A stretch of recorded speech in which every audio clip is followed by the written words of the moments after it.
Video calling. To enable video calling, all you need to do is to turn on the video codec, add phone basic SIP setting and the SIP phones, either software phone or hardware phone, that support video with given codecs.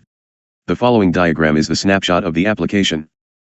Audit the phone records and status. The following menu. Phone audit. Phone status is to display the registration status of IP phones. It reveals the IP addresses and source ports of those IP phones. The screen will automatically refresh itself every 30 seconds. If the list is too long, it is suggested using the menu via phone basic connection status for short list. There might be occasions that we need to check the telephone records. The system currently keeps the records for 18 weeks. To display the records, just select the corresponding time period for display.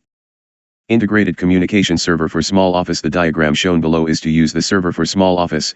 It is working as an added firewall to block the illegal access from the internet and allot the IP addresses to the PCs in the office network. It provides the analog interface to PSTN, public switch telephone network, so that people inside the office can answer the phone calls via the system. In the meanwhile, the server also receives emails so that people can use their PCs to check the emails. The knowledge introduced above is mainly for enterprise internal use by linking several branch offices as one system, and use generic outbound SIP trunking to a VoIP service provider for some cost-saving plans.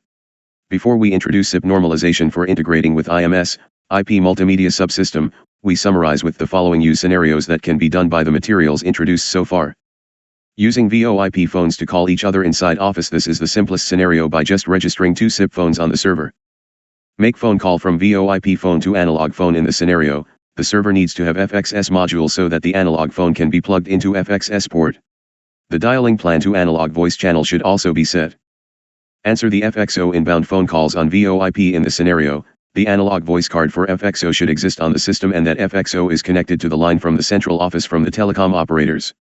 The greeting message in the system should be set so that the inbound calls can dial the extension number. Make phone calls between branch offices via VoIP. Each office is with a SIP server and the SIP phones in each office register on their own servers respectively. Between the SIP server, SIP trunk is established associated the dialing rules on each server. Thus, people can place the calls from one office to the SIP to another office directly without going through the auto attendant in each server. Phone calls between remote VoIP phones and remote analog phones. The server in the center of the diagram above is with FXO modules connecting to telecom operator. The 2 SIP servers on different offices are connected via SIP trunk. By allowing the incoming calls from SIP to dial out from FXO channels, the SIP phone in the other office can dial out from the FXO channel. From remote analog phones to analog phones by way of VoIP. In this case, the 2 SIP servers on different branch offices are with FXO modules. And the FXO ports are connected to telecom operators. The 2 SIP servers are connected with SIP trunk directly. By proper access to the SIP trunk, the incoming calls from FXO port can reach another office and dial out from the SIP server on another office from its FXO port. Make phone calls via VoIP operator. Some of the VoIP operators provide the SIP servers as well so that the server in office can connect via SIP trunk to the SIP servers in VoIP operators. And the phone calls can be placed via VoIP operator and the POTS, plain old telephone service, operator from FXO. Make phone calls from computers to VoIP phones or analog phones. In this scenario, the system is with FXO and FXS ports. The FXO ports are connecting to the telecom operator and the FXS ports are connecting to the analog phones. The computers are installed with software SIP clients so that they can be reached via the other SIP phones. On the other hand, phone calls can be placed from the computers to those hardware phones. Make phone calls to the office from computers on the internet. The SIP server can allow the SIP client of the computer in the other office to register directly. Thus, a phone call can be placed from that computer to the office phone.